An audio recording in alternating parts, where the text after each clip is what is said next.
Aloha, everyone, and thank you so much for tuning in to another week of Trauma Recovery University. I'm your host, Athena Moberg, and with us in the green room is your incredible co-host and my esteemed colleague, Bobby Parrish. Who are we? And are you in the right place? If you are an adult survivor of child abuse, you are in the right place. We are Athena Moberg and Bobby Parrish, and we are adult survivors of childhood sexual abuse, and we show up here every single week with a new topic to discuss with you, the survivor community, and help you in your recovery journey. This week's topic is complex post-traumatic stress disorder.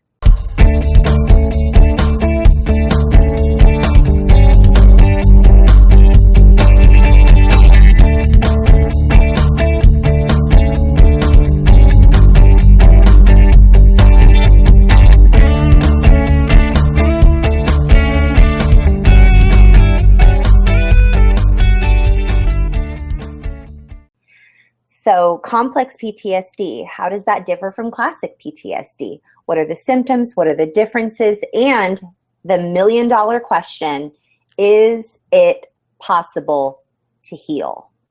How can we heal?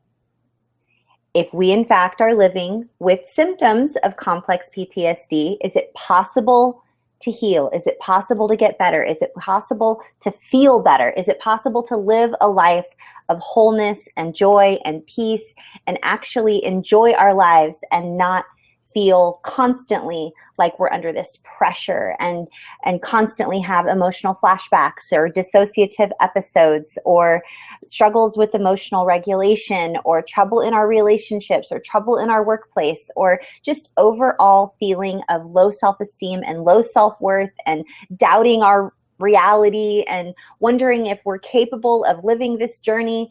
All of these things are engulfing and they are overwhelming.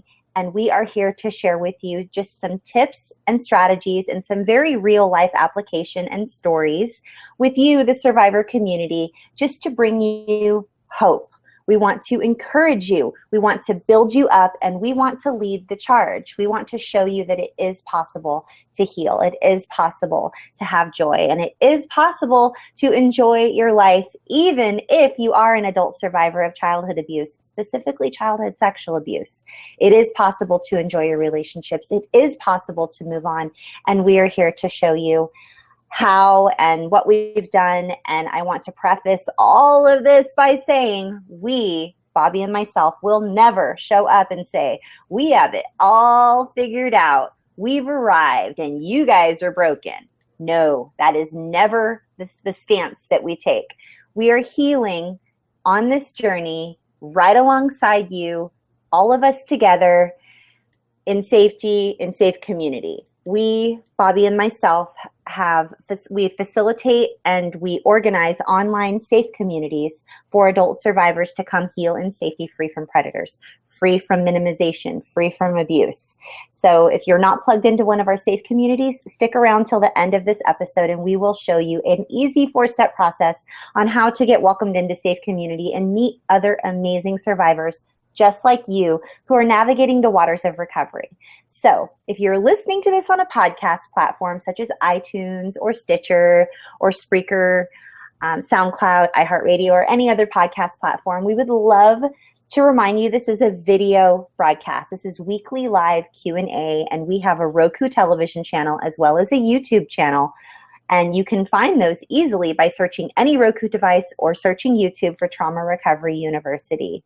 So thank you for being here. And as a thank you for being just a listener, viewer, subscriber, or just an awesome survivor, we would love to gift you for free, just as a thank you, with tonight's complimentary downloadable one-page resource. You can have access to that by going to one of our websites, either traumarecoveryuniversity.com or nomoreshameproject.com.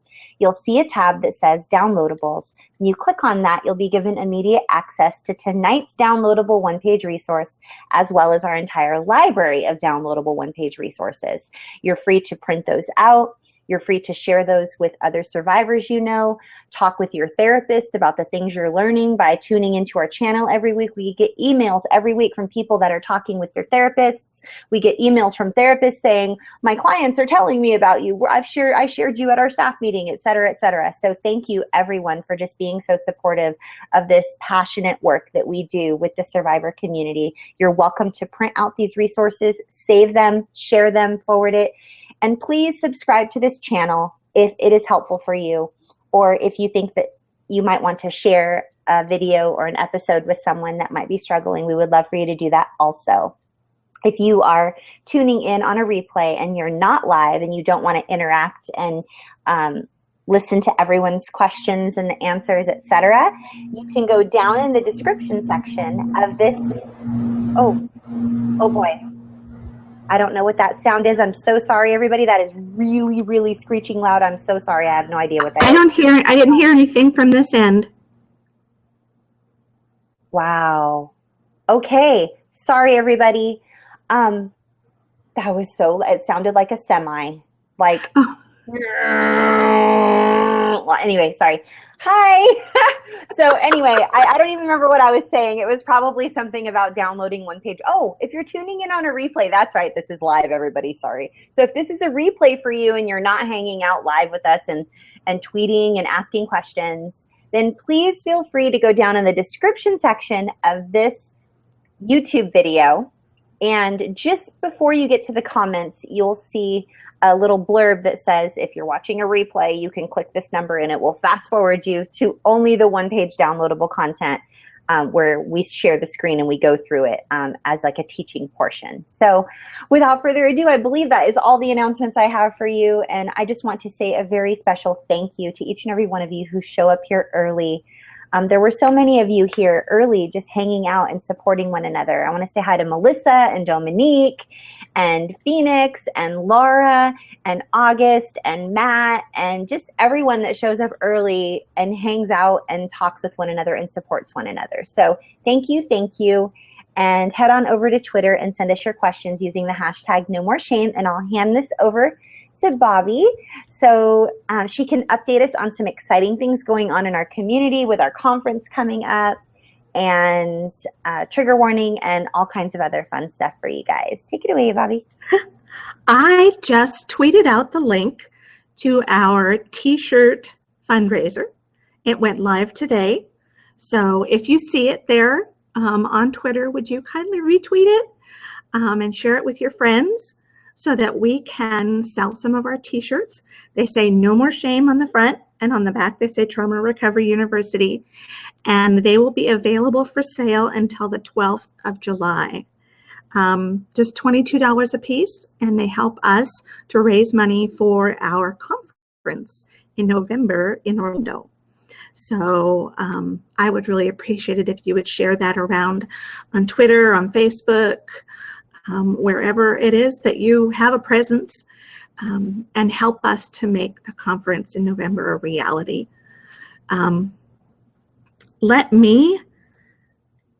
My executive functioning does not allow me to double task, multitask, that's it, right? See, I can't even think of the right words. And we are also really putting together an awesome conference for you. We have all of our speakers lined up now.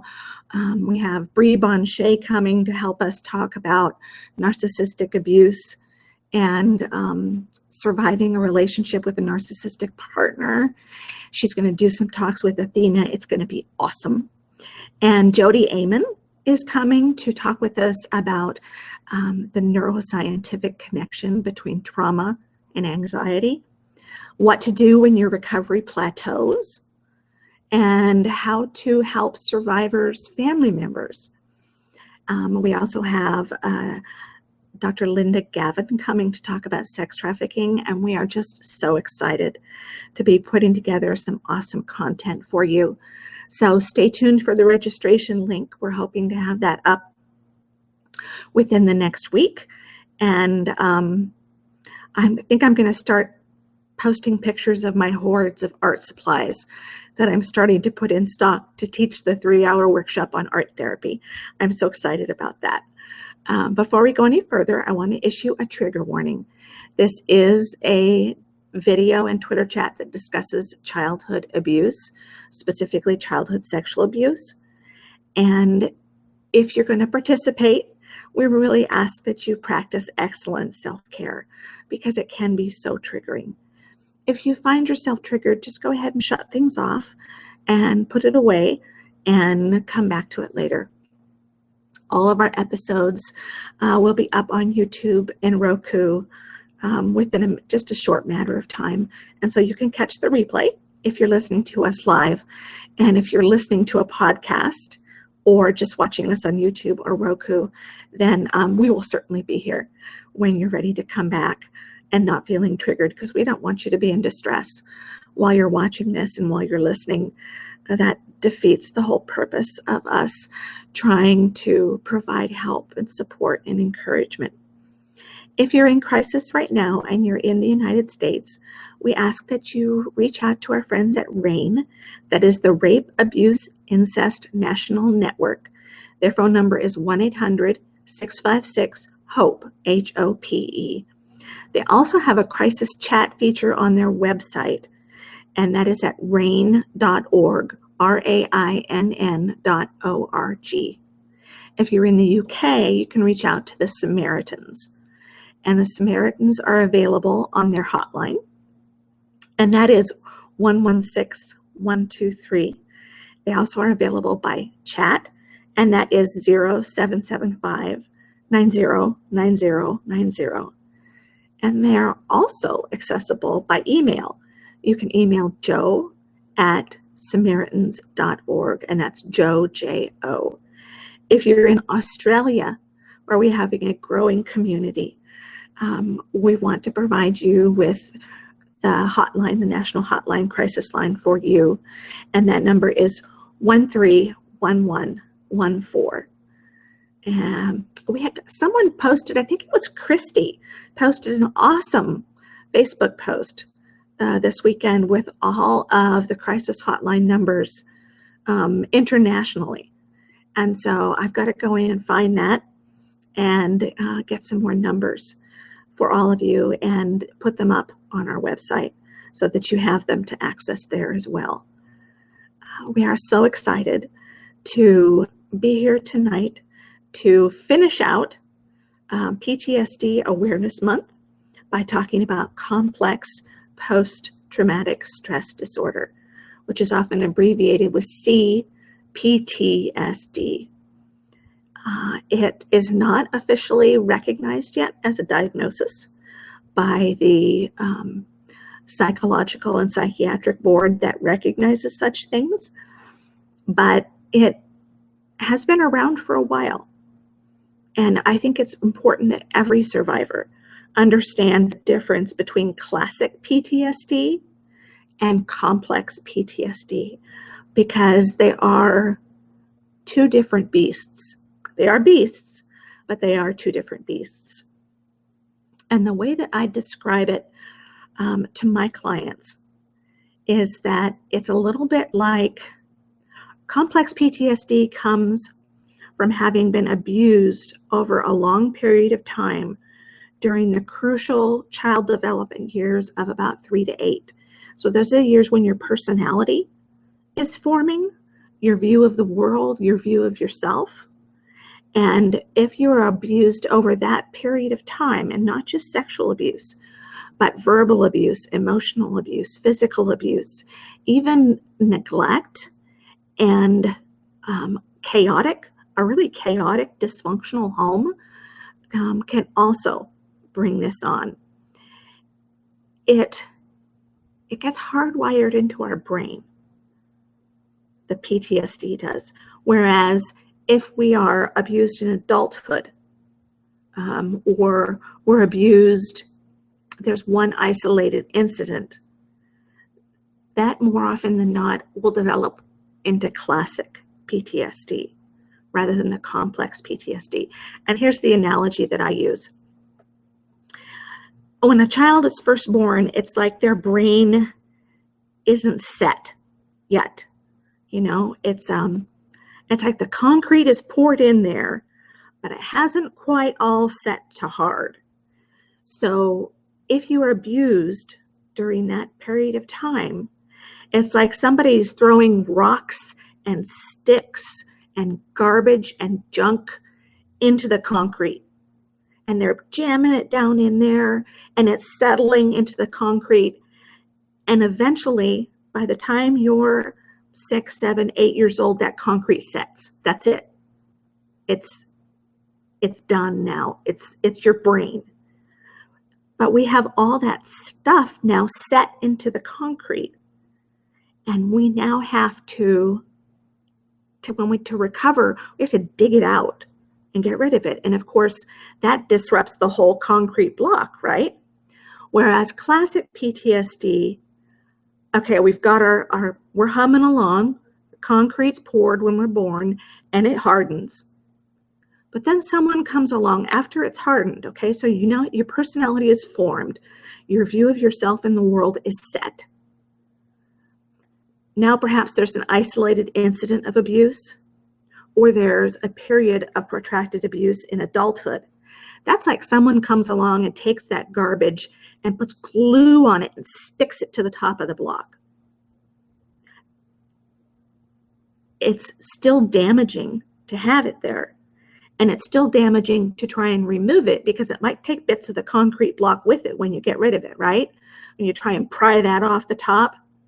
But it's just not the same as that garbage and that trash being set into the middle of the concrete block. So that is kind of the difference between complex PTSD and classic PTSD. And that is why complex PTSD is so much harder to recover from than classic PTSD. For complex PTSD to heal, we have to take some of ourself apart and put it back together without the junk and the garbage from our childhood. We have to rearrange our beliefs and our thoughts so that they are not the unhealthy things that we learned when we were being groomed. We have to fight against those lies that we're not worthy of being loved, we are not lovable, that our abuse was our fault, that we should be filled with shame, and that we have no power to keep ourselves safe. And the world is a scary place, and there's no way to be safe in the world. We have to learn the opposite of those, which is that we are lovable and we're good, that shame doesn't belong to us, that belongs to our abuser, that we are at no way, in any possible way, at fault for what happened to us when we were a child, and that even though we did not have any power when we were a child, we have tremendous power now. And we can exercise it to build a life where we feel safe, where fear doesn't rule our everyday existence. And we can build a life where I feel safe going out into the world and being able to protect ourselves. And that's a whole different ball of wax than dealing with simply having to remove those sticks and garbage that someone has glued to the top of us. It doesn't require that you dig down into the very core of yourself and reprogram it. I often have clients tell me that they are so frustrated with how long it takes to recover from complex PTSD. But I try and remind them that the grooming process was not an overnight process.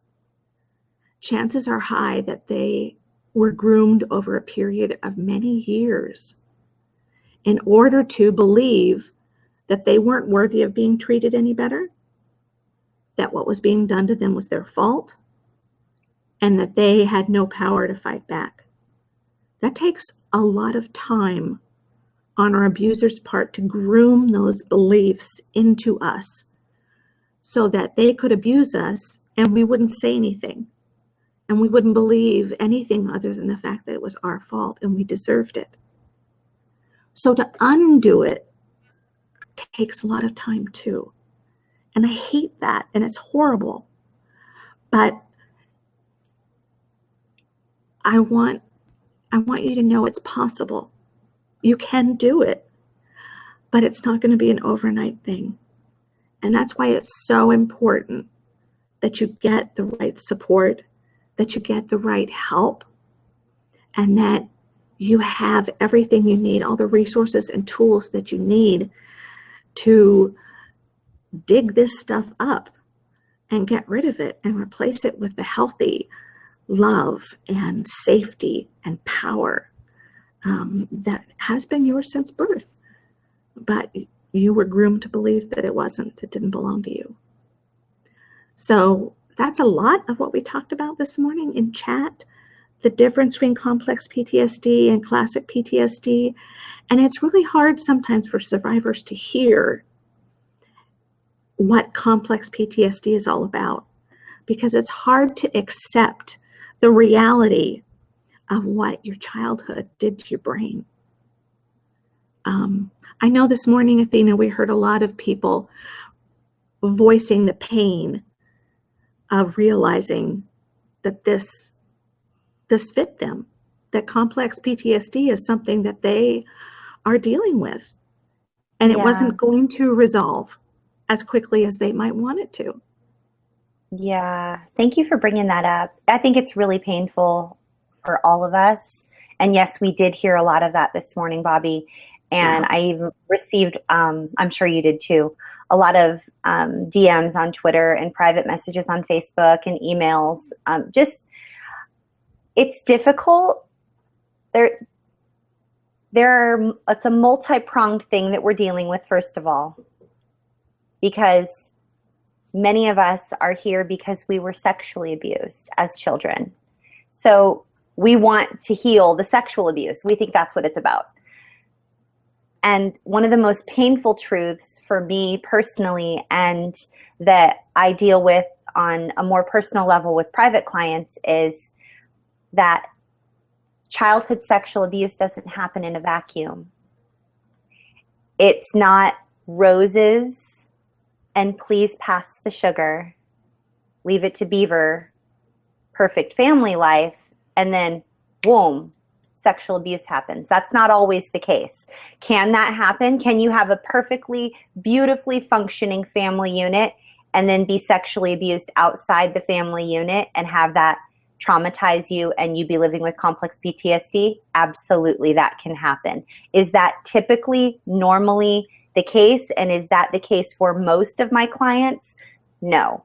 What happens with most of my clients, and what happens with the survivor community as a great portion of it, is that the childhood sexual abuse, that again doesn't happen in a vacuum, there are other indicators. There is neglect. There is some self-serving behaviors. There's some enabling going on. There's some toxicity going on. There's some out of order family unit, whether it be, I'm not saying that 100% of families across the board have a personality disordered individual, but if there is a personality disordered individual within the family unit, that throws off the family, and it throws off the level of health that is able to be achieved in the life of the child who was abused. In order for a child who is abused at a very young age to heal at an exponential rate while they are still young, they have to feel safe. They have to be able to tell someone, to be believed, to be validated, to be nurtured, to be cared for, to have their basic needs met, to be built up into a strong individual with healthy ego boundaries. But what typically happens in a toxic family unit is that the child growing up, whether it's in neglect or dysfunction, develops very porous ego boundaries. And what that means is, if you can possibly imagine like a sponge is very porous. It has a whole bunch of different holes. So when you drop the sponge in the water, it fills up with the water because of all the holes, because of what it's made out of. And so here's the child trying to grow up, and outside the family unit or within the family unit, they're sexually abused, and they're gaping, they have gaping wounds. And in order for them to be able to heal properly, they have to have their parent come along and lovingly help cover up those gaping wounds and help them to heal properly and help build them up from the inside out, letting them know that they're healthy, they're strong, they're wise, they're cared for, they are safe, they are nurtured. Those things have to be in place in order for your ego boundaries to be healthy, so that the bad can't come in and so that the good doesn't seep out. But what happens typically in a toxic family unit is your ego boundaries don't develop properly and they have gaping holes in them. And so in order for us, and if you grow up that way into an adult, your ego boundaries don't just heal themselves. What happens is the good often seeps out and the bad gets in, and it gets all sort of muddied, and you're not really sure what is good or what is bad because you're taught in a toxic family unit that that's what love looks like. And so obviously, if you had a very healthy family unit and your abuse happened outside of the family unit and you were loved and nurtured and cared for, and you're not living with complex PTSD, this does not apply to you.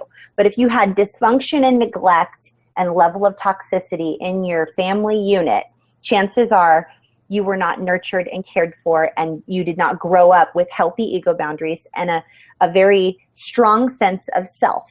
This is me and that is you. I am good and I deserve to be safe. I am good and I deserve love. I am good and I did not deserve to be abused because I am good and I don't want to abuse others, and I will not let other people abuse me. That healthy sense of self doesn't happen in a toxic family unit. And so if you grow up without that, and here you are, a fully functioning adult who is involved in interpersonal relationships, you're involved in workplace coworker relationships, you're involved in platonic and romantic relationships, you're involved in relationships with your children. If you didn't have a healthy sense of self from the time you were younger, and you didn't somehow learn and interrupt that process with learning what healthy was, then you've perpetuated that. And in order to heal that, you have to cut off the toxicity so that you can properly heal. And so you can help. Oh, here comes the freight train again. Bobby, do you hear the freight train in the background of your deal? You hear it? Mm-mm. Oh, it went away now. As soon as you talk, it goes away. It's this weird, like freight train humming sound. Sorry. Okay. It's like the third, I don't know what it is. It sounds like I can hear you, like the normal background sound, and then something comes along and it's like humming. It's really, really odd. I don't know. But anyway. I don't know, it's weird. I digress. Basically, what I'm trying to share with you guys is that in order for us to heal as adults who survived childhood trauma, we have to develop healthy ego boundaries. We have to have a healthy sense of self. We have to call abuse, abuse. We have to call healthy, healthy. And we have to choose. We have to choose healthy choices.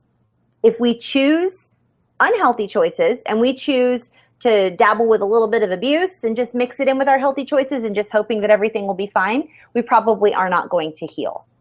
So that is a tough pill to swallow, because we've already been through so much in our healing. We've already been through so much in our lives. We were abused as children. We weren't taught any better. We've had to reparent ourselves. We've been given the short end of the stick for so many years. And now on top of all of that, we can't have our lives the way that we're used to having them. We have to have healthy boundaries and make all these new choices, and we can only have healthy choices, and we can't just dabble in whatever it is we want to. Like, why do we have to be the ones to suffer? And that is really frustrating. But the good news is that the farther you get away from the toxicity, the clearer everything becomes, and the healthier choices you make automatically, just by default.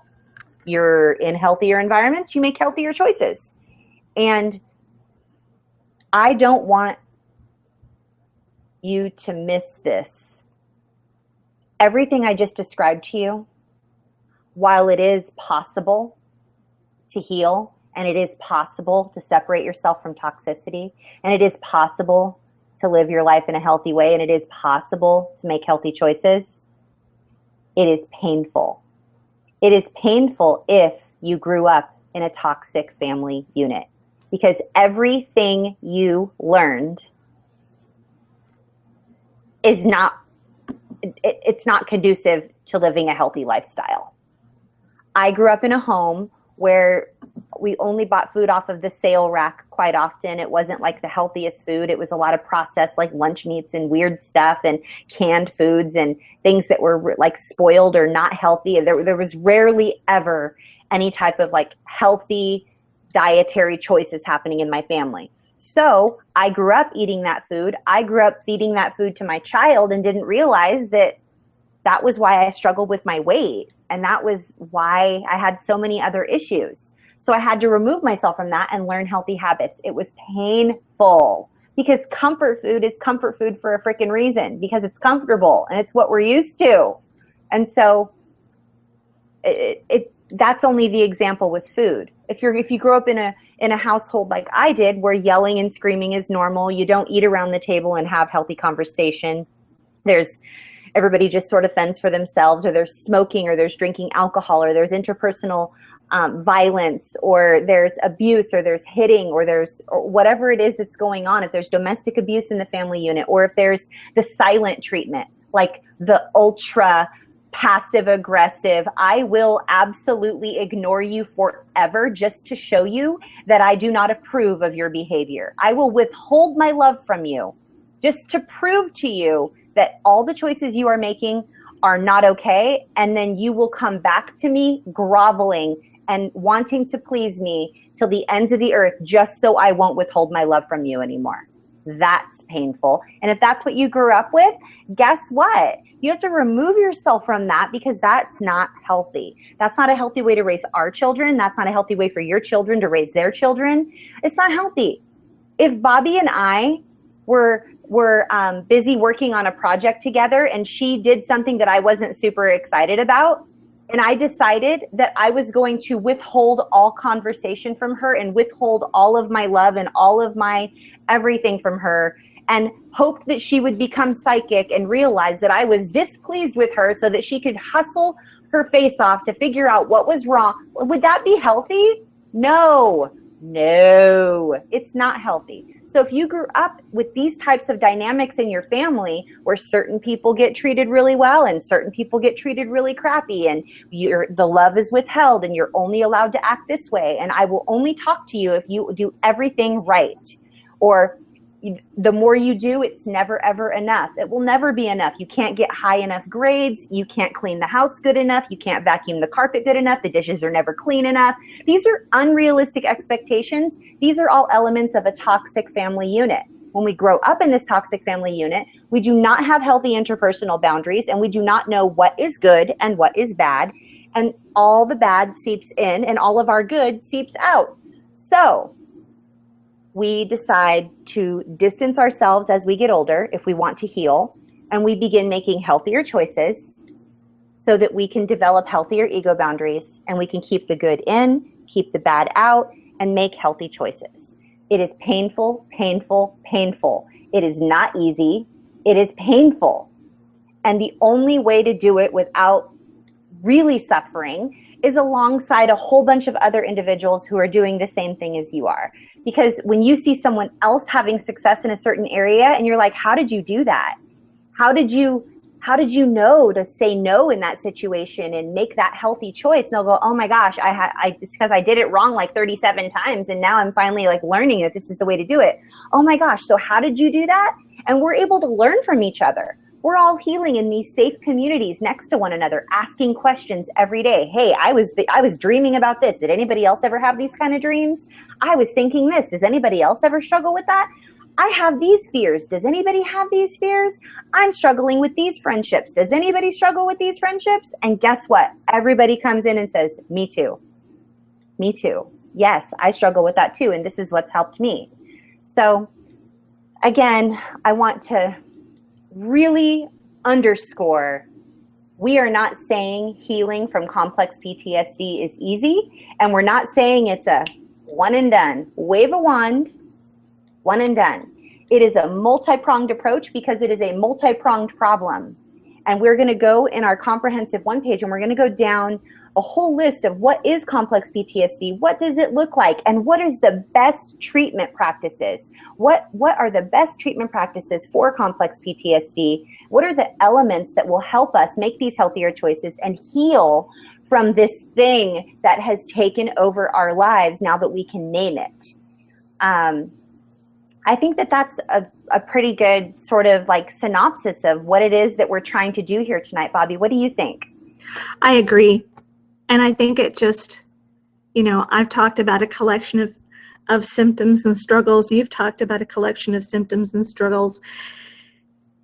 And it just emphasizes that complex PTSD leaves its mark on us in a significant way.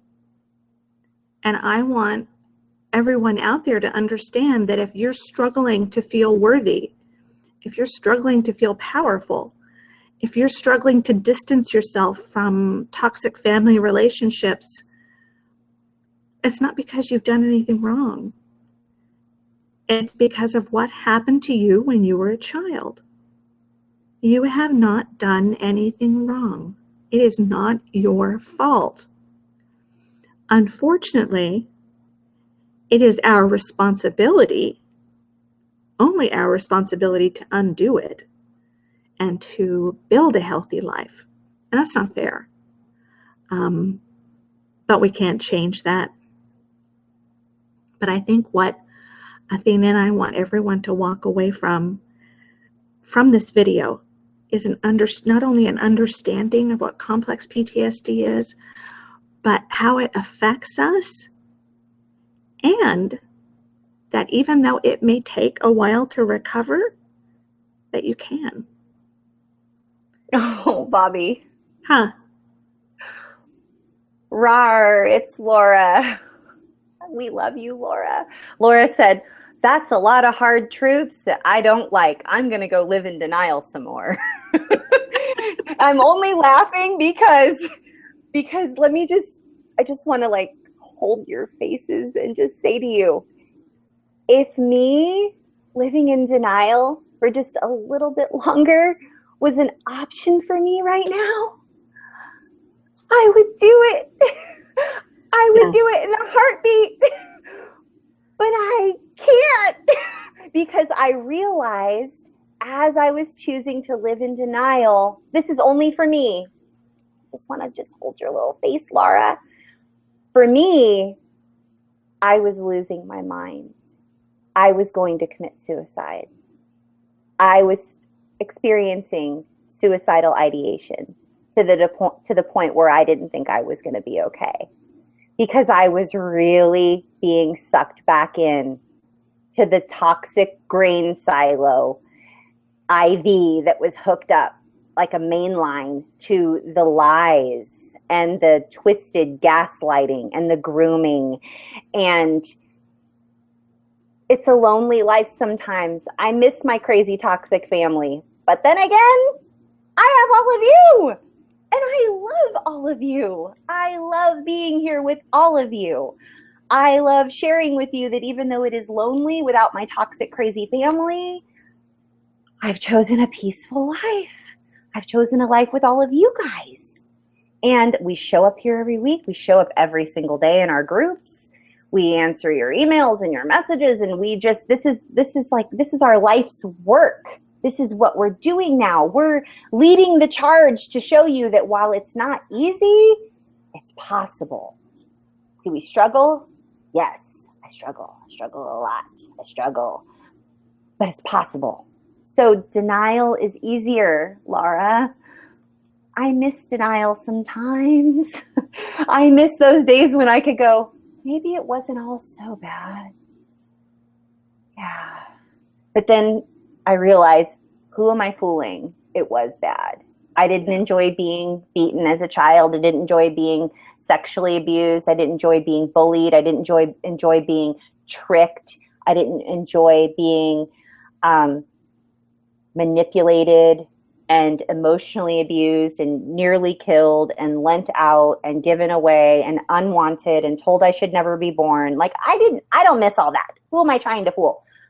But I miss the feeling of knowing that I have a family, which is why we created a community of all of you, our family, our friendly family that we choose. So it sounds like I'm minimizing because I'm saying all that hard stuff and then I'm saying, but we have each other. So I guess that's kind of my answer. I don't know. I don't have all the perfect answers, but I do have the answer, which is it gets better. It gets better over time. It's not quick. It's not quick at all. Bobby. It does get better. Tell him it's not quick, Bobby. Tell him it's not quick. Please. No, it's not quick, but by the same token, where we are, when we realize that this isn't working, this life is not working, and I have to have something better, every step you take in the right direction, away from that mired, mucky mess, is a good thing. And you might only be a quarter of the way through your recovery, but you'll be the healthiest you've ever been in your life. So I don't think you've got to, it's not like there's a destination on their map, which is recovered. Recovery is a lifelong process. It's a destination. It's a process, not a journey and not a destination. Oh, that was a tongue twister. Screwed that up. It's a journey, not a destination. There you go. That's right. We all knew what you meant. We all knew what you meant, though. We did.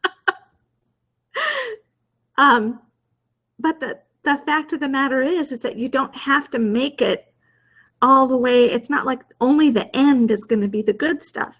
There's so much good along the way, and it's so much better than where you were before. It's just that you have to get past that ugly part of not really belonging in your old life, but not being able to fully claim the new one yet. And that in-between gray stage is the hardest part, because you feel like you've given up what did work and you don't yet have a firm grasp on what does work. And you're kind of floating in the inner space between the two.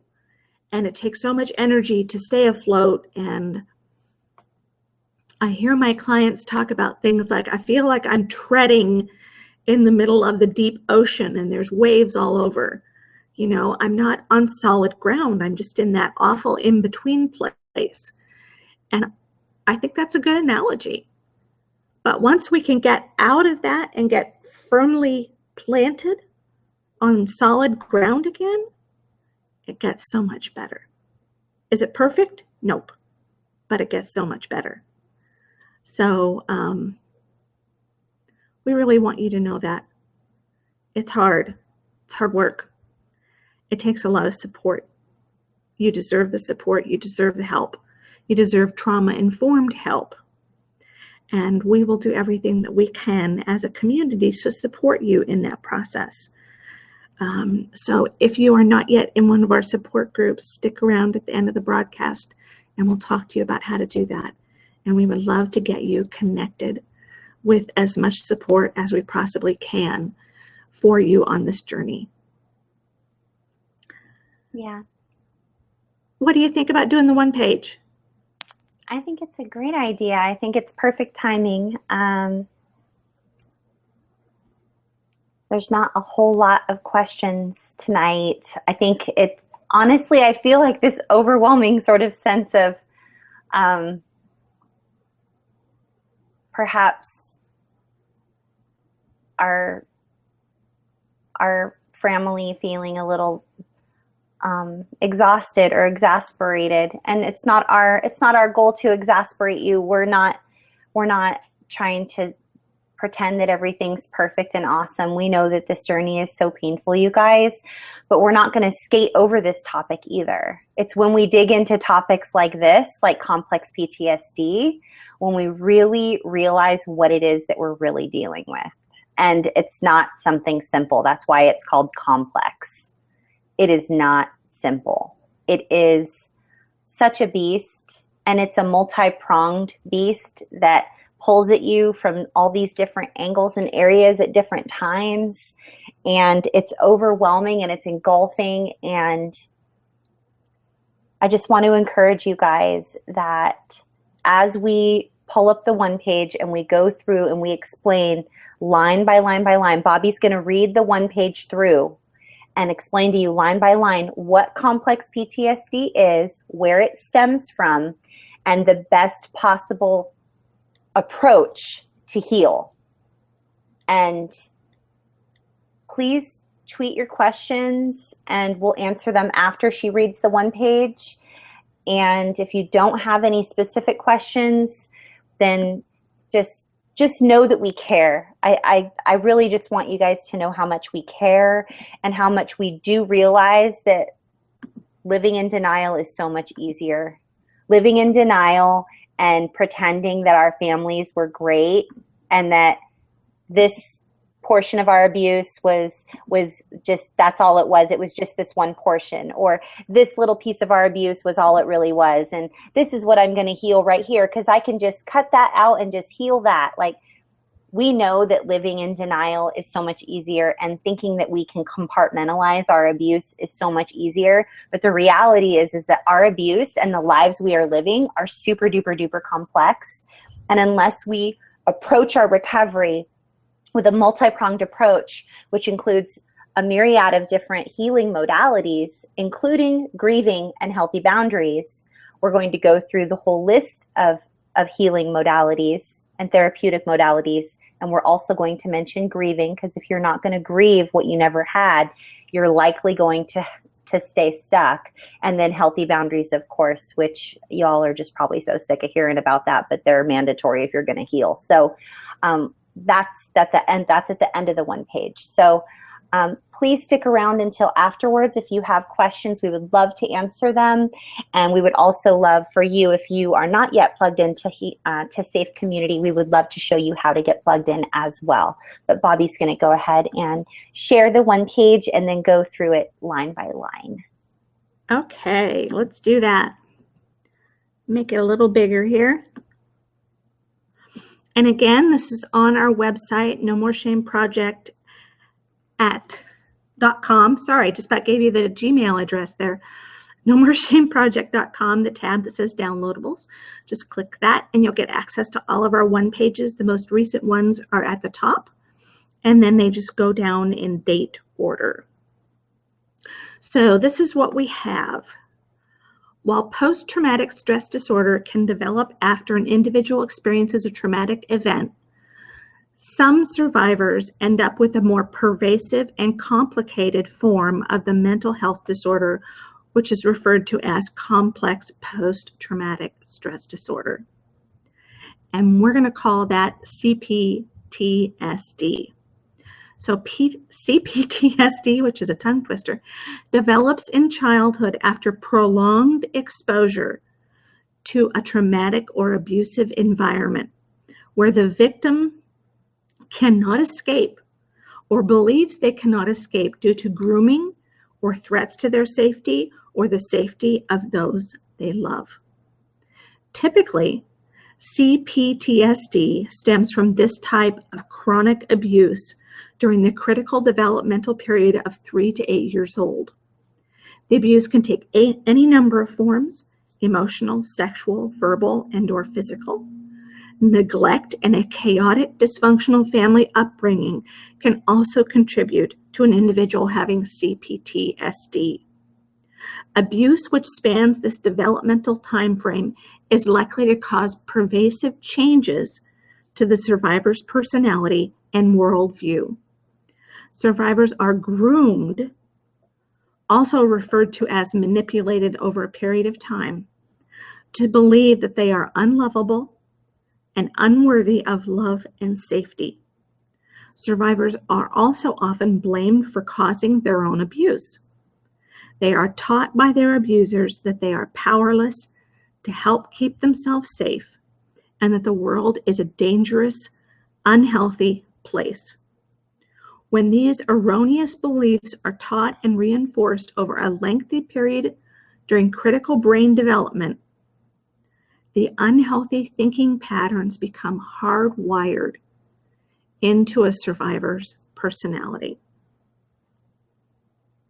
And that is what we were talking about earlier, what I was talking about earlier, about the garbage getting set into the block of concrete.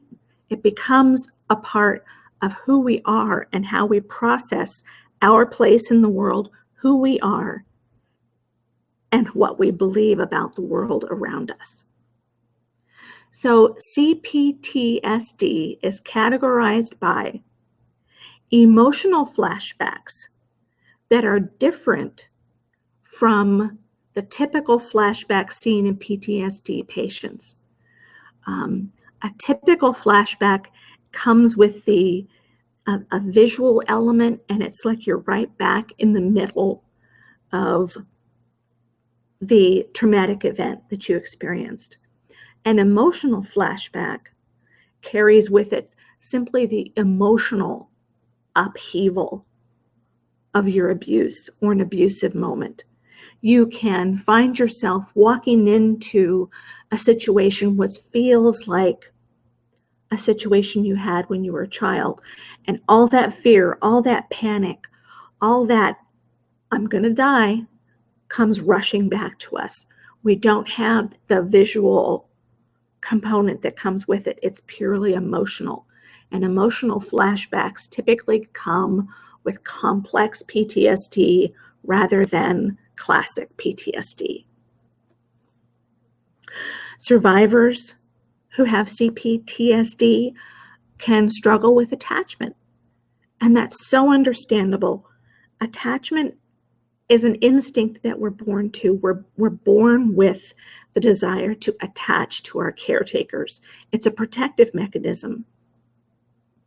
But because our caretakers are so often unsafe, we can't attach. And we therefore have problems with attachment for the rest of our lives. We don't trust people. We can't develop a close bond. And people can come and go in our lives without it really bothering us because we haven't attached to them. We can have biological problems such as sensory integration problems, changes and damages to our brain, and an increased risk of developing autoimmune disorders. We've done a video on trauma in the brain, and I really recommend, if you haven't watched that yet, to go back and take a look at that, because it will explain how abuse over a long period of time in our childhood does damage to both our brain and our autoimmune system. CPTSD also damages our executive functioning. We also have a video about executive functioning, so take a look at that. And that is the part of our brain that controls logic and reasoning, the capacity to multitask, short-range problem solving, long-range problem solving, short-term memory, so many parts of our capacity to run our lives on a day-to-day basis can be damaged by CPTSD. CPTSD is also classified as, wow, there's some heavy thunder, a lot of dissociation, and it actually can result in dissociative identity disorder, which is what we normally referred to, when we used to refer to as multiple personality disorder. We can develop behavior problems such as difficulty with impulse control, aggression, self-harming behavior, and sleep disturbances. We can have problems with emotional regulation. We're not able to feel like we're in control of our emotions. Instead, it feels like our emotions have control over us. And we also have a disturbed self-concept that results in body image problems, low self-worth, and excessive shame. Although CPTSD has not yet been formally recognized, in the Diagnostic Statistical Manual of Mental Health Disorders, which is called the DSM-5 because it's on the 5th edition, is well known within the psychiatric and psychological community. CPTSD may be harder to recover from than classic PTSD, but it is entirely possible.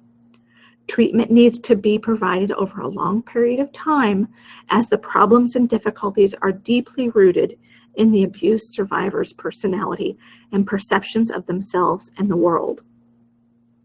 Neuroplasticity will allow us to develop new, healthy beliefs and thoughts that can replace the ones we learned in our abusive childhood.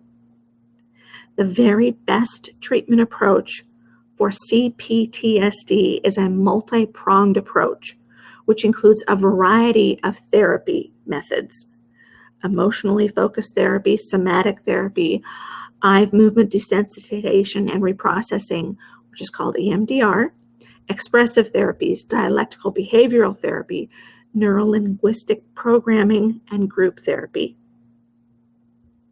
Last, grieving the healthy childhood we did not have, as well as choosing to establish and maintain healthy interpersonal boundaries with those who abused you or enabled your abuse, are an integral part of the healing needed to fully recover from CPTSD. As painful as the healing journey can be, it is possible to heal from your childhood abuse if and when you choose to limit contact with your abusers and those who enabled your abuse. Child abuse is damaging and even deadly to adult survivors. Apart from consciously choosing to limit contact with your abuser, there is no cure or true healing. You deserve to heal. You deserve to live in peace, away from the effects of your abuser. And we're here to support you, encourage you, and lead the charge. Yay! Yay!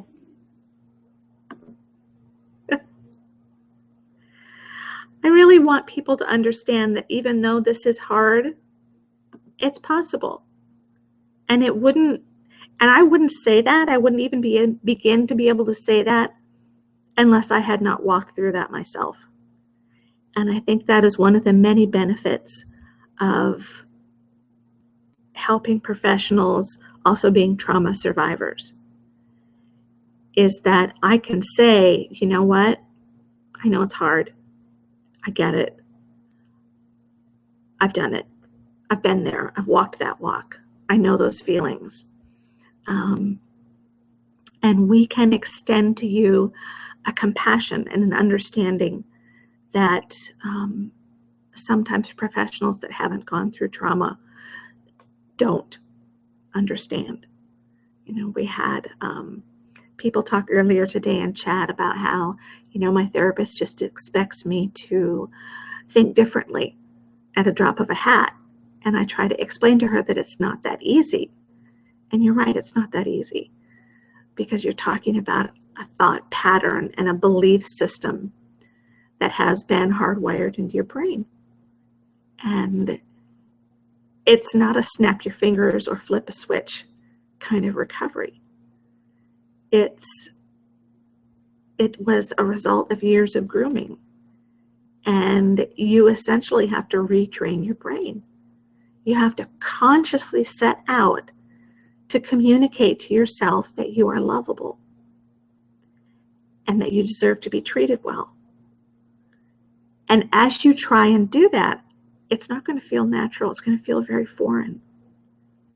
But after a while, it will feel better, and it will feel more natural, and it will feel more like you belong.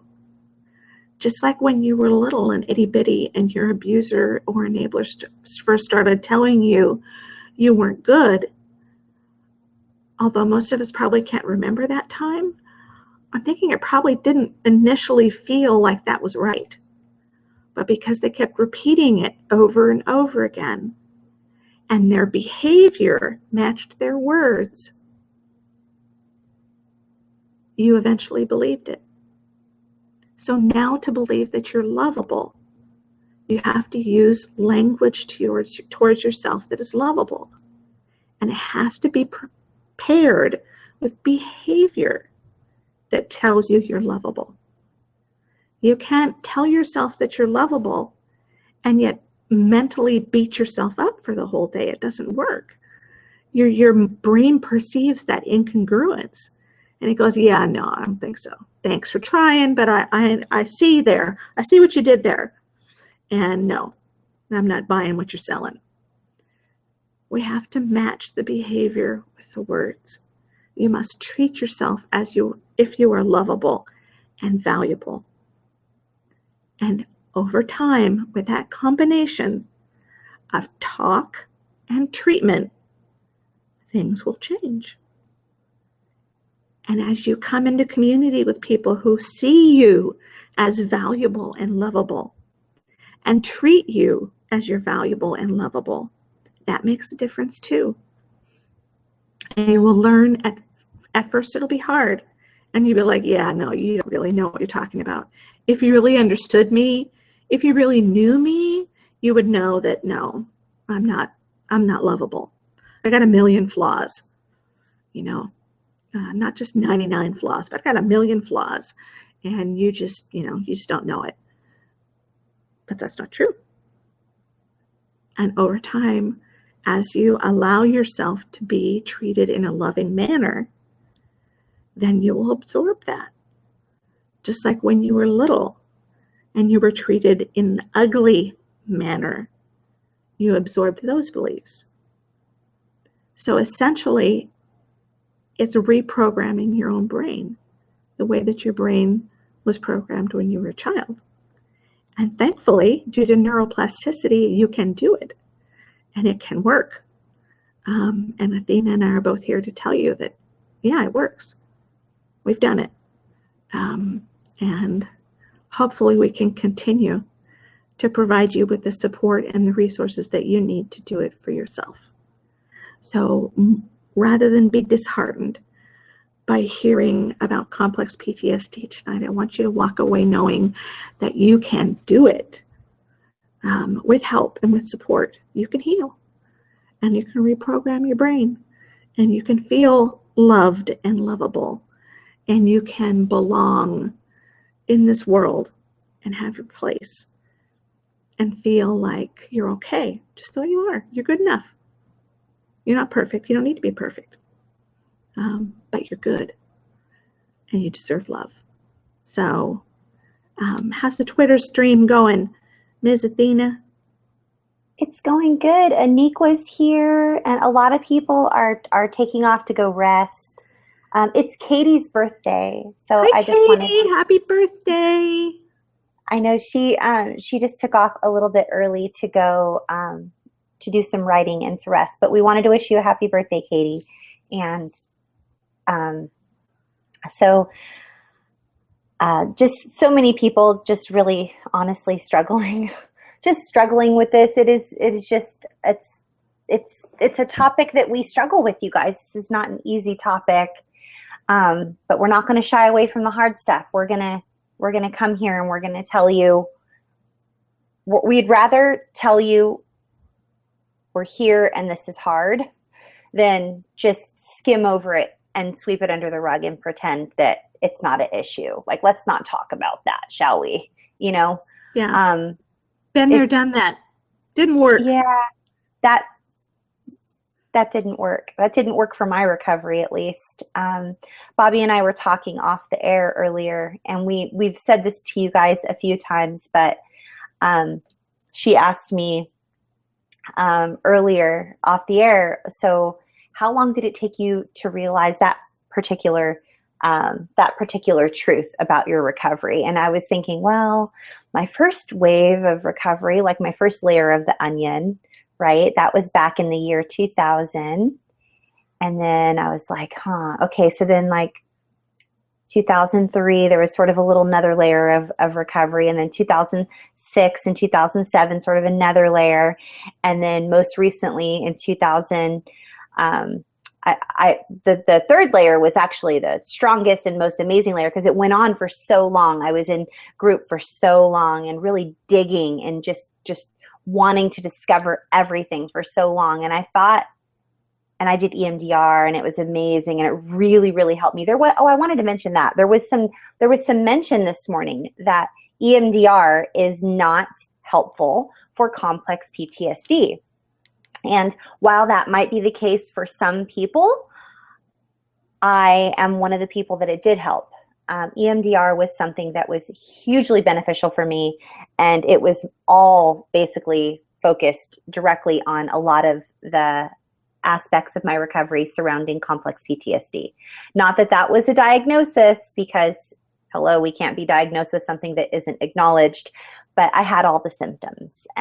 But EMDR was very helpful for me, and there was some DBT, or dialectical behavioral therapy, that was also sort of woven in with the EMDR, with just some very awesome and powerful mindful practices, and really just being fully present and not judging your feelings. So at the bottom of the one page tonight, we mention a multi-pronged approach along with grieving and healthy boundaries, and that really is the best thing we could possibly share with you. Because when Bobby asked me off the air, how far along were you in your recovery journey when you finally had that realization? And I was thinking, well, if I counted the years, like it was sort of on my third round of like digging into my recovery. But if I were to count the years, I would have to say probably 13 years, 13 to 14 years. And if you've been on this channel for any length of time, you know the reason we created this channel is because Bobby's 15 years and my 15 years together, 30 years of recovery, we're sort of putting out everything we know so that you can heal at an exponential rate. And we're not saying you're going to heal overnight, but we are saying that if we can share with you all the things we wish we would have known sooner, then the hope and the result has been thus far that you do heal quicker, and you have a map. You're like, oh, I see, that's where I'm going. Okay, that's where I'm going. Okay, I'm on this path and it leads to there. It looks really far, but I'm on the path and I know that this is where I'm going. Like when we were in recovery, it was like, I just remember, Bobby, I would love to hear your comments on this, but I remember showing up to counseling. I would show up a puddle of tears and just say, am I ever going to get better? Am I ever going to not feel like this? When am I not going to feel like this? When does it come along and happen that I don't feel like I want to give up and like I want to die and like life completely sucks? Am I always going to feel this way? Where is the end? Show me where I'm going. And I was just, it was so painful, you guys. It was so painful. And Bobby, I know you experienced something similar. And my counselor at the time, actually, she ripped this thing off the wall and said, this is what you're working on. This is where you're going. And she showed me the map. And she gave it to me. I still have it. It's right here. So we're sort of here to show you the map so that you know where you're going. And we created a whole trauma response model and a whole, like, everything. And that's what this channel is about. This channel is everything that we wished we would have known in my 15 years and Bobby's 15 years so that you can have it quicker. Bobby, I would love to hear your comments on that, like when you were recovering, and did you ever just show up to counseling or to therapy and just feel like, when am I not going to feel this way? When is life going to not suck? Yeah, absolutely. Probably 50 times.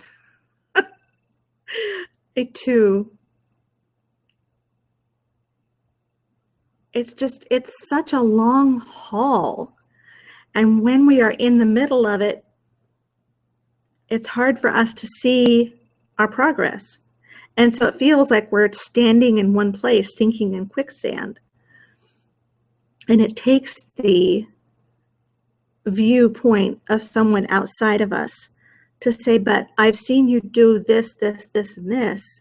And to me, that's progress, that's change. But yeah, I mean, you know, I can remember nights curled up on the floor, on my bedroom floor, in my apartment, just sobbing and trying to wait out the night until the sun came up. And I felt like I could say, okay, I made it through another night. I made it through another hard night. I can remember a point in my life where the only person I had no one in my life who told me that they loved me. The only source of love and compassion I had in my life was my dog. And she couldn't say, I love you. So, but she was a source of love and compassion. Yeah.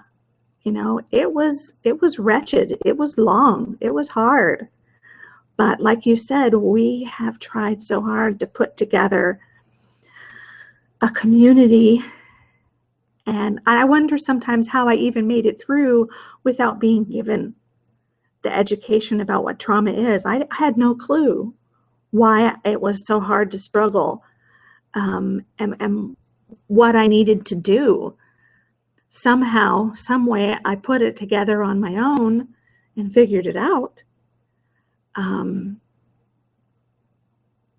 But that's the length of time that it took Athena and I to bumble our way through our own recovery is the reason why we're here. Like she said, you know, we're here to make sure that it's easier for those who are coming after us and those of us who are still in the recovery process alongside us. Yeah. So that you get it. You understand why you're struggling. It doesn't make it easier, but at least you understand. And we, as human beings, search for meaning over and over and over again. It's a drive. Why? That's how we're created. We're puzzle Yeah. figure outers. We're puzzle figure outers. And for the benefit of those of you listening on a podcast or watching the video here, on our, oh boy, oh here, sorry guys. Can you hear it? Okay, it's gone now. It came again. So sorry for the audio, you guys, but for the benefit of you guys listening on a podcast or watching the video, we have our Twitter feed where people are asking questions and we're giving answers on live Q&A. Tracy asked a really good question and Bobby gave a really great answer, and I just want to speak it out loud so that you all have the benefit of this, because it's the $1 million question. And that is, if all of this is ingrained in my personality, will it ever get better and become effortless, or will it always have to be me training myself how to think and how to talk to myself?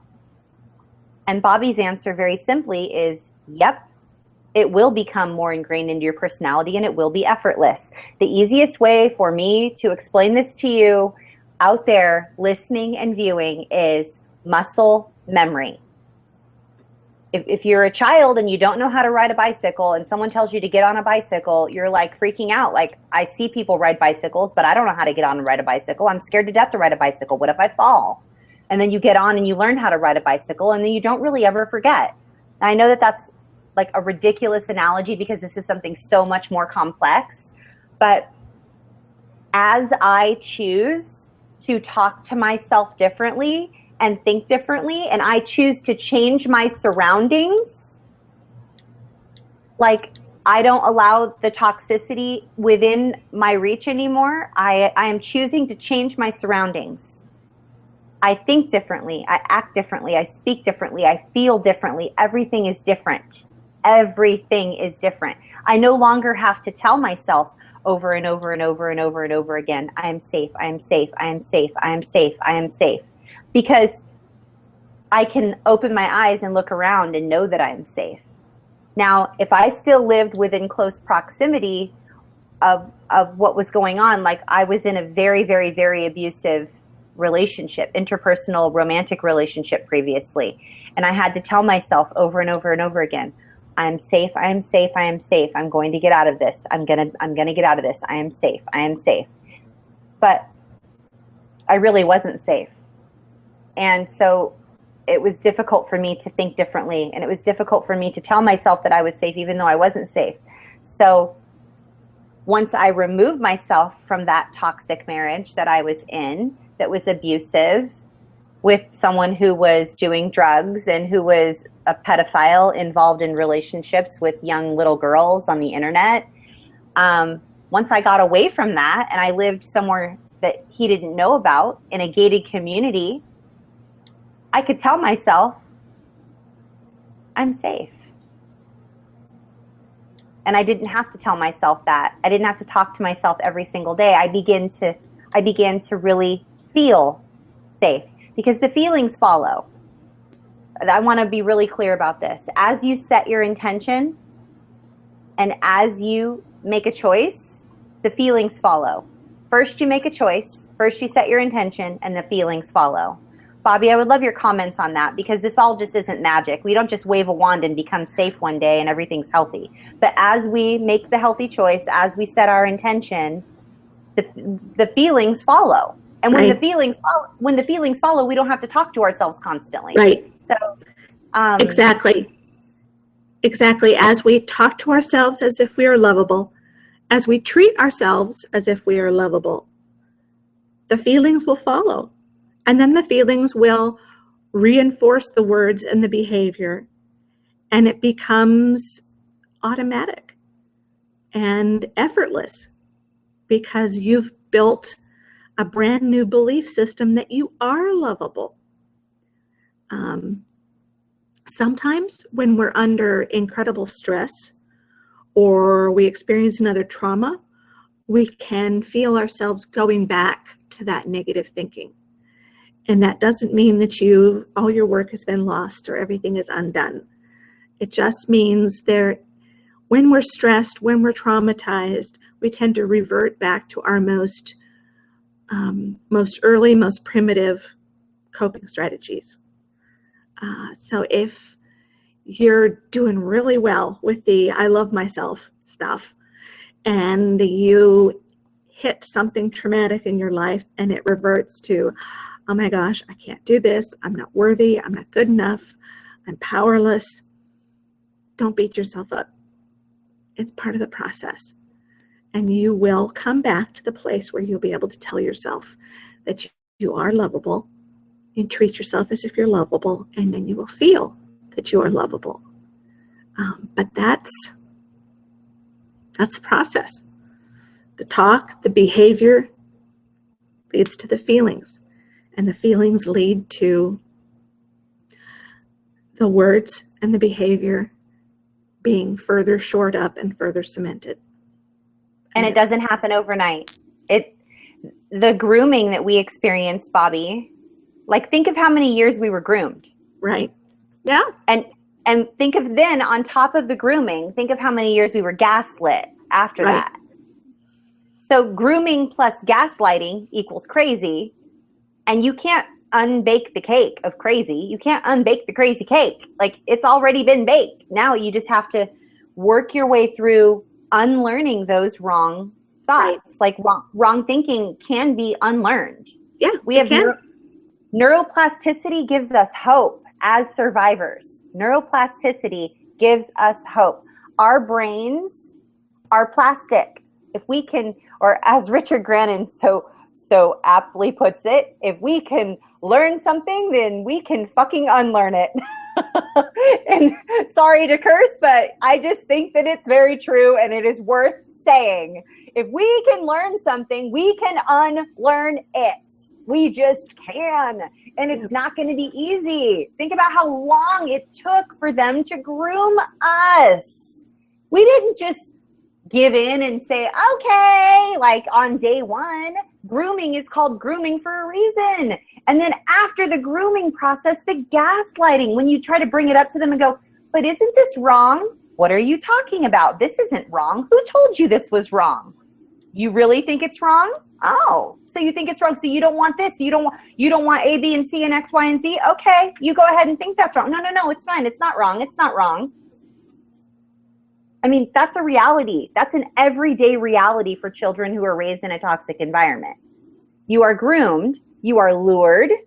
Your needs are met. Your needs are met only if you're allowing the abuse to happen. And then when you question the abuse, you're told that you have no right to question the abuse. And if you do question, your needs are no longer met. So you'll stop questioning so that you'll get your needs met. And that type of crazy making does not get undone overnight, but it can get undone. We are telling you it can get undone. There is hope. As you choose to establish and maintain healthy interpersonal boundaries, as you choose to grieve the childhood you never had, and as you choose to participate in different therapeutic modalities that are administered by licensed professionals only, you begin to heal over time. And once you set your intention to heal and you stay in that direction, the feelings follow. They just do. Yeah. It will happen. It will happen. There was a question on the Twitter stream, Bobby, and I would just like to mention it. I know we need to go ahead and switch gears and begin welcoming new people in. But Trina says this is a very hard topic, but it's even harder to live with, and she feels hopeless. Trina, you're not alone. I felt hopeless for so many years, and I have hope now because I feel the benefits of setting my intention and heading in that direction of healing and not giving up. I want to encourage you, Trina, that you're not alone. You're not alone, and there is hope. It's just hard at first, and it takes time, but it is so worth it. And Simi says, I have a question. Why? Although I know it's complex PTSD, why do I still feel ashamed? Bobby, this is a perfect question for you. I love your answer to this. Because that shame is set in, it's hardwired into your brain. And I'm trying to think of a good analogy for it. You know, it's like being that concrete block and knowing that that piece of garbage that is cemented into the core of you doesn't belong to you. But just saying it doesn't belong doesn't remove it. It has to be removed and replaced with something that's healthy. So just naming it, just acknowledging it is not enough to make it go away. That's a whole different process. Recognizing it in the first place is a tremendous process. It's huge, but it doesn't make it go away. So then we have to go through, once we know it doesn't belong to us, we have to go through that process of undoing it and removing it from the core of us so we don't own it anymore. What do you think, Athena? No, I think that's perfect. I love how you talk about shame and how it is a sticky wicket. And it feels complex, especially toxic shame. Toxic shame is something, I mean, if you can picture it, you guys, the reason that we still feel ashamed to this day is because when we were younger and we tried to ask questions about the abuse or mention it, we were either shushed or we were ignored or we weren't believed. And we were told through thoughts, words, and actions and behaviors that we should feel ashamed for bringing it up because it caused an obvious, visible uncomfortableness with the person that we asked. The reason anyone feels shame about anything is because there's no healthy outlet for something bad that's happened to you. Someone did something bad to you. You need to get rid of it. You need to get it out of you so that you don't carry it around like a cancer. And then you try to go to the person or the family unit that is supposed to be your everything. And if you're not given, if they don't bear that burden with you or acknowledge you or validate you or help you and lift that load from you and tell you it wasn't your fault, and they just want to make it better and they get you the help you need, and you're appropriately built up and affirmed and encouraged, then through their thoughts, words, and actions and behaviors, you believe that it must have been all your fault because they didn't help you with it. And the only way that we can justify bad things happening to us when we're little, if no one else is going to take responsibility, in order for us to solve the puzzle, we take the responsibility so we can move on. No one else is helping me with this. Okay, I better help myself. Okay, now I'm moving on. No one else is taking the blame for this. No one else is owning this. Okay, well, I'm it. Okay, now I'm moving on. And that's just human nature. If bad things happen to us and no one makes it better, we have to find a way to make it better or we'll die when we're little. Period. So, yes, everything Bobby said is true. It is like that piece of concrete and people throwing garbage in there, and you can't pull the garbage out because it's stuck in the concrete. You literally have to break the concrete to pull the garbage out. And what we're doing here on this YouTube channel by showing up and healing and recovering right alongside you is we're throwing ourselves down on the pavement and cracking our concrete selves into a billion little pieces and getting all the freaking garbage out so that we can heal and become healthy right alongside you. We're just choosing to do it in public, which isn't always easy, and it's really messy and it's not fun sometimes. But I'm glad that we're doing it because it's showing you that while it's not easy, it's possible. Yeah. So is it fun to throw ourselves onto the ground and crack our concrete into little pieces and just shatter ourselves and pick all the garbage out? And like, no, that's painful. It freaking sucks. It's not fun, but it's possible. Healing is possible. Picking the garbage out is possible. Retraining our brains is possible. Teaching ourselves how to be healthy is possible. Establishing healthy boundaries is possible. Grieving the childhood we wished we had is possible. Grieving the relationship with our parents or with our loved ones or our toxic family unit that we fantasized about our whole lives. It's hard and it hurts, but it's possible. You have to grieve it. You have to release the need to change the past, or else you will stay stuck.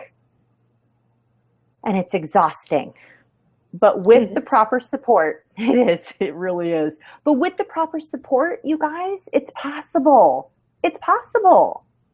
I can honestly look at you right now in the face on this video right now on Roku or YouTube or wherever you're watching this. I can honestly, wholeheartedly look at you and tell you that I don't wake up every single day dreading my life. Not anymore. I did. I really did. I wanted to die. It sucked. But I don't do that anymore. I stayed in the same direction. I did not waver. I'm teaching myself healthy interpersonal skills, healthy communication, healthy boundaries. I am keeping the toxicity out, and I'm allowing the good to grow in me. And I'm grieving. I'm grieving the life I wish I had, the life that I thought I had. And I'm participating in very healthy therapeutic modalities such as NLP and DBT and CBT, and I've done EMDR, and I'm learning more about expressive therapies through Bobby, and I'm really partaking and participating fully in this thing called recovery and healing, and I am reaping the benefits of it. I no longer hate my life and want to die. And that's all I can really hope for. I can't paint any rosy, beautiful picture, but I don't want to die anymore every day. So that's a win. I'm going to call that a win. Bobby? It is a win. Absolutely. And I agree that, it's not, every day doesn't feel like a burden anymore. Instead, it feels like an opportunity. And that's a huge shift, to see our life on this earth not as filled with struggle every moment. Instead, it's filled with some reward too. And that's a big shift from what was our childhood. And then unfortunately, that CPTSD sets us up for going into unhealthy partner relationships. And that just reinforces the complex post-traumatic stress disorder. So for some of us, it's not until we're in our 30s or 40s that we even start to recover, because we've been mired in dysfunctional relationships up until that point. So we had someone, if someone said tonight, is anybody still dealing with this in their 60s? Yeah, a lot of people are still dealing with it in their 60s, because it took them until they got, significantly older to finally realize that they were coping with something other than just making bad choices. And sometimes we don't get our memories back until we're much older. So there are people here from all walks of life, from all age groups, both genders, and none of us are immune. Unfortunately, child abuse is an equal opportunity victimizer. So Athena, are we ready to put up the contact information and talk with people about how to get plugged into Safe Community? Absolutely. Yeah. I just wanted to thank everyone. Maggie, just as a closing, Maggie says, on the topic of healing, she says, if I stop tweeting and blogging and vlogging and arting, then I'm no longer healing. That won't end. I will always be healing. And I just want to just say, yeah, like, way to go, Maggie, because you're embracing that healing journey. And I know if someone were to tell us a long time ago, well, you'll be healing forever, like it's a lifelong journey, you're just going to be like, oh my gosh, this sucks. I can't do this forever. But the good news is there are beautiful guideposts along the way, and the load gets lighter along the way. It doesn't feel the way it feels right now the whole time. It changes, it shifts, it gets lighter, it's different. There are different vistas and viewpoints and different mountaintop experiences and different valleys, and it's different. It's not always the same. So very well illustrated, Maggie. And as we shift right now into a time where we're welcoming our new people that are not yet plugged into Safe Community, I want to say thank you so much to each and every one of you that show up every week. We are grateful for you. You are the reason we show up every week. You guys, the community, the global community of survivors, you are the magic. You are what makes this community so special, and the reason that Bobby and I get to do what we love for a living. So thank you for showing up. Thank you for your unending support in emails and tweets and messages. And I can't wait to meet you all at the conference live in Portland, November 11th, 12th, and 13th. And what did I say? Portland. Oh my gosh, why would I say Portland? Oh. That was maybe we're going to be in Portland someday. No clue why I said that. So I meant Orlando, you guys. I can't wait to meet you in Orlando, November 11th, 12th, and 13th, live in person at the conference. Can't wait to just present with Bobby about our trauma response model so that you all have a map. I can't wait to just explain more about this healing journey and really help educate some of the helping professionals out there regarding trauma-informed care. They're going to be getting some continuing education units on trauma-informed care, which is something that is becoming more widely talked about in the medical field. So that is super duper exciting. And I'm also presenting on adverse childhood experiences. I cannot wait to teach on adverse childhood experiences and its effect on adults. So Bobby and I have dreamed for 2 years of presenting on a stage together, and we're finally going to see that dream come true, and we get to do it with all of you there with us. So thanks for making this dream a reality, and we'll see you next week on the topic of images, quotes, and memes, and different whether it's pictures or images or quotes or memes or what have you that have been very helpful for you on your recovery journey. Next Monday is the 4th of July, so I might be flying solo and just showing up here to say hello to you guys, because I start recording at 3 p.m. when it's broad daylight out, and it's actually nighttime over in Central Time Zone.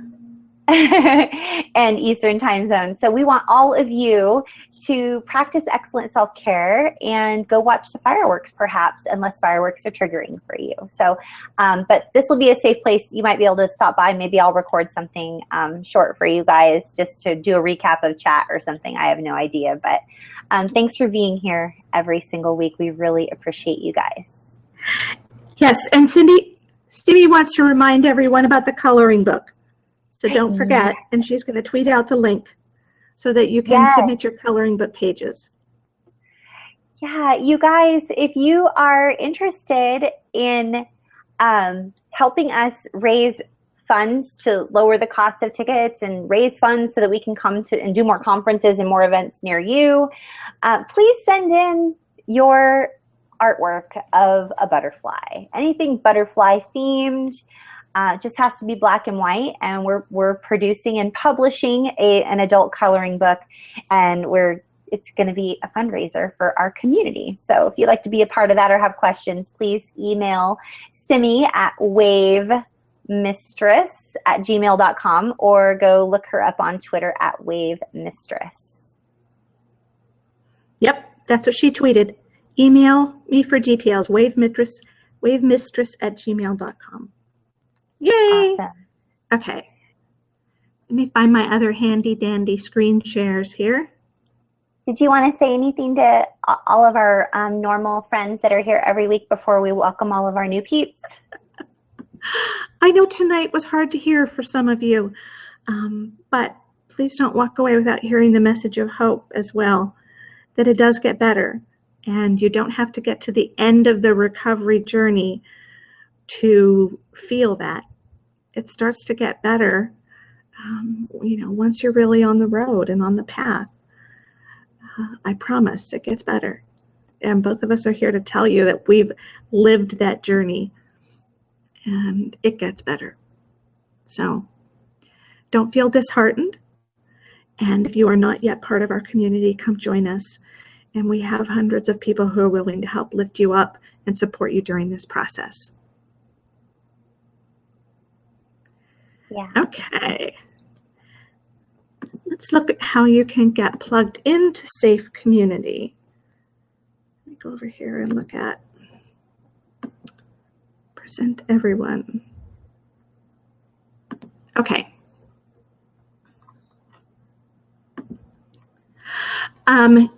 You can join us every week in one of our Twitter chats. We do 3 of them. The first one is Monday. It uses the hashtag CSAQT, and that's Child Sexual Abuse Question Time. It is at 10 a.m. Pacific in the US and 6 p.m. Greenwich Mean Time in the UK. Then there is the live broadcast. If you're here watching us live right now, we have an interactive video broadcast with a Twitter chat, a Twitter stream, and that hashtag is No More Shame. It's at 6 p.m. PST and 9 o'clock Eastern, and it's Tuesday at 2 o'clock in the morning in the UK. Tuesday night is Sex Abuse Chat, and that's the hashtag Sex Abuse Chat. And that's at 6 p.m. Pacific, 9 Eastern, and 2 o'clock in the morning on Wednesday. You can join us every week here on this video broadcast. Just go to bit.ly/trauma recovery U. You do need to use the capitals. Every Monday night or Tuesday very early in the morning. Wow, if you're in the UK. If you would like to join one of our Facebook support groups, We ask that you follow this 4-step process. It's simply the easiest and most streamlined way for us to get you connected. We ask that you go in and like the Trauma Recovery University page on Facebook, and on the next screenshot, I'll show you the URL for that. Send Athena and I both friend requests, because one of us will be able to get to you before the other. And then message us after we've accepted your friend request, not before, because then it will end up in our other folder, which never gets looked at because we get no notifications that there are messages there. So after we have accepted your friend request, send us a message that says something like, I'd like to heal in safe community. I'd like to join one of your support groups. And then we will likely ask you some questions, and we ask that you please not be offended by that. It is our process and our way of screening out predators so that they do not get into our support groups. The safety of our members in our support groups is our first priority, and it always will be. And so please be patient with us if we ask you some questions. And then after we have had a chance to do that, we will get you plugged into one of the support groups, and we'll post a welcome message tagging you, and you will get a chance to interact with all of the lovely people that we have in our support groups. And they are lovely people. Let us look now at the ways to connect with us. Let's see here. I have too many tabs open. My computer is saying you cannot show that one. Let's try again. There we are. Yay. Okay. So this is how to connect with Athena and I. I'll make it bigger. Bigger, bigger, bigger, bigger, bigger. There we go. You can reach us via email, bobbylparish@gmail.com, athenamobergspeaking@gmail.com, and then our joint email address, nomoreshameproject@gmail.com. You can connect with us on Twitter. I am Bobby L. Parish. Athena is Athena Moberg. And Trauma Recovery University is Trauma Recovery U. And the capitals there don't matter. You can watch our replays every week on YouTube, Roku TV, or Google+. Just search for Trauma Recovery University, and it will pop up our channel and all of our videos. You can also connect with us on Facebook. We have our joint page, which is Trauma Recovery University. My professional page is Bobby Parish Coaching and Consulting. My personal page is Bobby Parish. Athena's professional page is Athena Moberg Speaking, and her personal page is Dawn Athena Moberg. And again, you can find our broadcasts and our Monday night live interactive Twitter feed at bit.ly/Trauma Recovery U. And that is it. Yay! Hey. We had some awesome comments from Marianne and Aniqua and Simi and, oh my goodness, August. August says she feels like it's true, but that she is bad because she doesn't see life as a gift right now. All she sees is pain. August, I want to just look at you and encourage you in something right now. You are not bad. August, you are not bad. It is not your fault that you are feeling pain right now. It is not your fault that you're not seeing life as a gift right now. You are not bad. You're struggling and you're feeling pain, but if that's you feeling pain and going through pain right now doesn't make you bad. It is not your fault. I promise it gets better, and I don't know when, but it does get better. I don't know when for you because each person's recovery is different, but you're not bad. Any of you out there that think that it's your fault that you're doing something wrong, that you're not healing right. That's not the case. It's not your fault. No. You're not doing anything wrong. Nope. You're not healing wrong. You're not doing anything wrong. You were abused as a child, and that changed your personality and colored your whole world. And you've made every decision in your entire life based on a set of circumstances that you believed were true, and those were not true. They were lies. And so when you make a bazillion decisions based on a set of facts that you believe are true, it takes some time to relearn what really is true. Like, Bobby, remember when we talked about it's like telling a little girl to go out to the field and pick the flowers, but whatever you do, don't pick the purple flowers because those are dangerous. But you never have ever taught that little girl what purple is. Right. That was us, you guys. We were sent out into the world to figure life out on our own, and we were never taught what was really healthy and what was really good. We were left to figure it out on our own. And so now we're left 10, 15, 20, 30, 40, 50 years later trying to figure it out and feeling bad, like it's our fault that we don't have it all figured out and like we're healing wrong. And there could be nothing further from the truth. You are doing the best you can, August, and any of you out there that are feeling this way, and your best is good enough. You are good. You are enough. And it's going to get better. It will. It's just going to take some time. Yes, perfectly stated, and stated with great compassion. And that's what we have for all of you, is enormous compassion. And we don't want you to walk the earth feeling like you're doing something wrong. It's not true. It's unfortunately the nature of the healing process from a childhood full of abuse. But it gets better. So join us. Know that you're not alone, and get the support that you need and that you deserve. We look forward to welcome you into our Facebook support groups if you aren't there yet. And we look forward to seeing you every Monday night, every Tuesday on the Twitter streams, and interacting with you and letting you know that you aren't alone. That in itself is very powerful. So I wish the internet had been around when I was doing the worst of my, in the hardest part of my recovery. I think it would have made a big difference, but it wasn't. I'm old.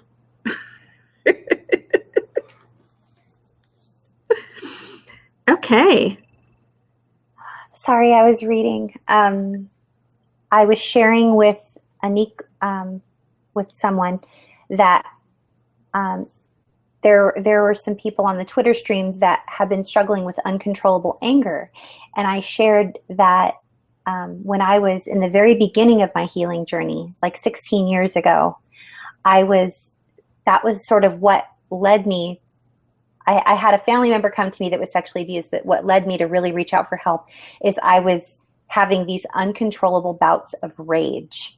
And it was out of nowhere. It didn't make any sense. It was about dumb stuff, like abnormal response to something normal. It was so odd, like the lights being left on or just something small, and I would fly into a rage, and it terrified me. I didn't understand. And my poor son was like, "What's up, Mom?" Like he just was like, "Why are you mad at me?" Like he didn't get it. And it broke my heart so much that I was flying into these bouts of rage that I got professional help, and I learned what I was dealing with was displaced anger as a result of my childhood abuse. It was anger that I was never allowed to feel and express, and it was being projected in the only place that I was safe, which was with my relationship with my son. So it was displaced anger. So I highly suggest Googling displaced anger and look at it as it pertains to childhood abuse, and you'll you'll be mind blown. You'll be able to, if anger or rage is something that is a stumbling block for you, or something that is a roadblock in your recovery journey, if you were to look up displaced anger, you might get a whole bunch of articles that are really, really helpful for you. Kind of off topic, sorry, but it is part of complex PTSD. I know a lot of people with CPTSD live with different anger and shame and like all kinds of overwhelming emotions, including anger. So hopefully that's helpful. Bobby, did you have anything that you wanted to share with everyone before we say goodbye? No, just I know that the 4th of July, for those of us, for our U.S. peeps, can be very triggering. So take care of yourself and be gentle with yourself. And if going out to see the fireworks is not a good option for you, I hope that you find something safe to do with safe people inside, away from the fireworks. So I'll be sitting here on the sofa with my dog for a while, and then I'm going to go see the fireworks myself. So we'll see you next week in Monday morning's chat and Tuesday evening's chat. But I won't be here on Monday evening, but I think I might be here. So I might be here. I might want to just like come hang out with everyone because I miss you guys when I don't see you. So, but I'll probably go watch fireworks also, but it's 3 o'clock in the afternoon when I'm here with you all. So like, if you all would like a safe place, then I'll probably be here doing some sort of antics. Who knows? Maybe I'll try to teach on something super helpful. Maybe I'll teach on displaced anger. I have no idea what I'm going to do. I'm going to give myself some margin and allow myself some creative space, and we'll figure out what it is that we're going to do next week. But next week's topic is, just so you can prepare, we're going to be sharing during our Twitter chats the memes and the images and the quotes that have been helpful and encouraging for us in our recovery journey. This can be anything from Marianne Williamson quotes to Martin Luther King quotes to Dalai Lama to Bible verses to silly cat videos, whatever it is that has helped you along your recovery journey. We would love for you to prepare those for next week's Twitter chats. Hashtag CSAQT, hashtag SexAbuseChat, and then perhaps even hashtag No More Shame. And we'll see you on the Twitter stream. But like Bobby said, I can't agree with her more. If the fireworks are not a good idea for you, please choose something that honors you. Choose something that honors your recovery journey. If you don't want loud noises that scare you and bother your PTSD and trigger you, then find something calming and soothing and awesome for you to do that is helpful for you, that will honor you, because you deserve it. So, right, Bobby? that's right. We all deserve that. Yeah, we do. All right. Well, I'm Athena Moberg, and this is Bobby Parrish. And as always, we love bringing you everything you need for healthy, informed trauma recovery. See you next week.